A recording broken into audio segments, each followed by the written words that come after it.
ഈ സീസണിന്റെ ഗ്രാൻഡ് ഫിനാലേക്ക് ഇനി 3 ദിവസം മാത്രം ബാക്കി നിൽക്കെ 24 പേരെയും സാക്ഷിയാക്കി ഒരു എവിക്ഷൻ ഡ്രാമയിലൂടെ ആദില പുറത്തായിരിക്കുകയാണ്. ആദില നൂറമാരിലെ ആദില പുറത്തായിരിക്കുകയാണ്. ഫിനാലേക്ക് ഇനി 3 ദിവസം കൂടി ഉള്ളു. ഇതൊരു എവിക്ഷൻ ആയിട്ട് പറയാൻ പറ്റുമോ എന്ന് പോലും എനിക്ക് അറിയില്ല. കാരണം ഇത് ഫിനാലയോട് അടുത്ത് നിൽക്കുമ്പോൾ ഉള്ള അങ്ങനത്തെ ഒരു എവിക്ഷനാണ്. ടോപ്പ് 7-ൽ വന്നു നിന്നിട്ടുള്ള ഒരു എവിക്ഷനാണ്.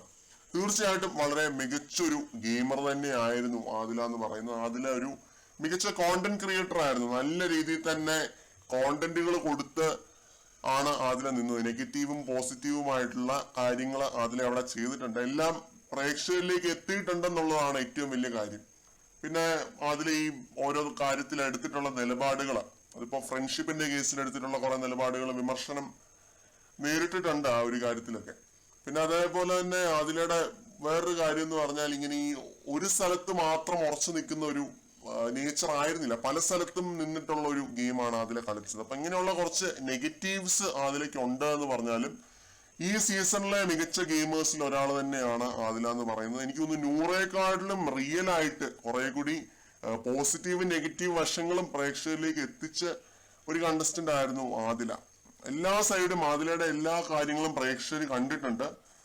നൂറ കുറെ കൂടി ഒരു പ്രേക്ഷകർക്ക് വേണ്ടി ഗെയിം കളിച്ചൊരു കണ്ടസ്റ്റന്റ് ആണെന്ന് എനിക്ക് തോന്നിയിട്ടുണ്ട്. ആദില ഭയങ്കര റിയൽ ആയിട്ടാണ്, റോ ആയിട്ടാണ് നിന്നത്.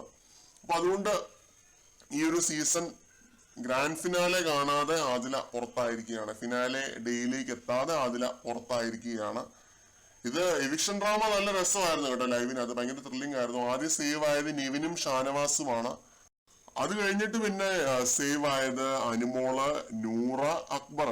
അനീഷിന്റെ ആ ഒരു ബോംബ് പൊട്ടിത്തെറിച്ചില്ല. ഈ ബോംബ് പൊട്ടിത്തെറിച്ച് അതിൽ നിന്ന് എനിക്കൊന്ന് പുക വരുന്നുണ്ടായിരുന്നു. അത് അങ്ങനെയാണ് ബിഗ് ബോസ് ഓരോരുത്തരായിട്ട് സേവ് ചെയ്തോണ്ടിരുന്നത്. ഗ്രീൻ പുക വരുവാണെങ്കിൽ, പച്ച കളർ പുക വരുവാണെന്നുണ്ടെങ്കിൽ സേവ്ഡ് ആണ്, റെഡ് കളർ പുക വരുവാണെങ്കിൽ എവിക്റ്റഡ് ആണ്. ആദിലയുടെ മാത്രമായിരുന്നു റെഡ് പുക വന്നത്. അനീഷിന്റെ സാധനം പൊട്ടിത്തെറിച്ചില്ല. അത് എന്തോ സാങ്കേതിക പിഴവാണെന്ന് പറഞ്ഞ് ബിഗ് ബോസ് അനീഷ് സേവ്ഡ് ആണെന്ന് പറയുകയായിരുന്നു. അനീഷിന്റെ ഇത് പൊട്ടിത്തെറിച്ചില്ല. ഞാൻ ലൈവില് കണ്ടിട്ടാണ് കേട്ടോ പറയുന്നത്. ആദിലയുടെ പൊട്ടിത്തെറിച്ചു. അക്ബറിന്റെ കൂടെയാണ് ആദിലയുടെ പൊട്ടിയത്. അക്ബറിന്റെ ഗ്രീൻ പുകയാണ് വന്നത്, ആദിലയുടെ റെഡ് പുകയാണ്, ചുവന്ന പുകയാണ് വന്നത്. അങ്ങനെ ആദില ഔട്ട് ആവുന്നുണ്ട്. ഒരുപാട് സമയം ആദില അവിടെ നിന്ന് യാത്ര പറയുന്നുണ്ട്. എവിക്ഷനൊക്കെ ഇങ്ങനെ ആയിരിക്കണം. നമ്മളെ കാണിക്കുന്ന എപ്പിസോഡിൽ കാണിക്കുന്നതൊക്കെ ഭയങ്കര വെട്ടിച്ചുരുക്കിയാണ് കാണിക്കുന്നത്. ഇങ്ങനെ ഈ രീതിയിലായിരിക്കണം അവിടുത്തെ എവിക്ഷൻസ് ഒക്കെ നടക്കുന്നത്. ഒത്തിരി സമയം എടുക്കുന്നുണ്ട് ആദില പുറത്തേക്ക് പോകാനായിട്ട്. എന്തായാലും ഇത് 3 ദിവസം മാത്രം ബാക്കി നിൽക്കെയുള്ള ഒരു മിഡ് വീക്ക് എവിക്ഷൻ ആണ്. ഇത് ഒരു പുറത്താക്കലായിട്ട് പോലും എനിക്ക് കണക്കാക്കാൻ തോന്നുന്നില്ല കേട്ടോ. ഒനീല് ചോദിക്കുന്നുണ്ട് നിർത്തിക്കൂടെ ബിഗ് ബോസ്, 1 രാത്രിയുടെ 2 രാത്രിയുടെ കേസല്ലേ ഉള്ളൂ, നിർത്തിക്കൂടെ എന്ന് ഒനീല് ചോദിക്കുന്നുണ്ട്. ഇത് തന്നെയാണ് എനിക്കും ചോദിക്കാനുള്ളത്. എന്തിനാണ് എവിടെ പുറത്തായവരെല്ലാവരും അവിടെ തന്നെ ഉണ്ട്, പിന്നെ എന്തിനാണ് ഇങ്ങനെ ഒരു കാര്യം ചെയ്യുന്നതെന്നുള്ളതാണ്. അപ്പോൾ ഇതാണ് സംഭവം. ഇനി എനിക്ക് തോന്നുന്നു ടോപ്പ് 6 നെവിനാണ്. നെവിനെ ലാലേട്ടൻ ഇറക്കിക്കൊണ്ടു പോകാനായിട്ടുള്ള സാധ്യതകളാണ് കാണുന്നത്. അറിയില്ല, കണ്ടറിയാം. കൂടുതൽ അപ്ഡേറ്റുകളുമായിട്ട് വീണ്ടും കാണാം.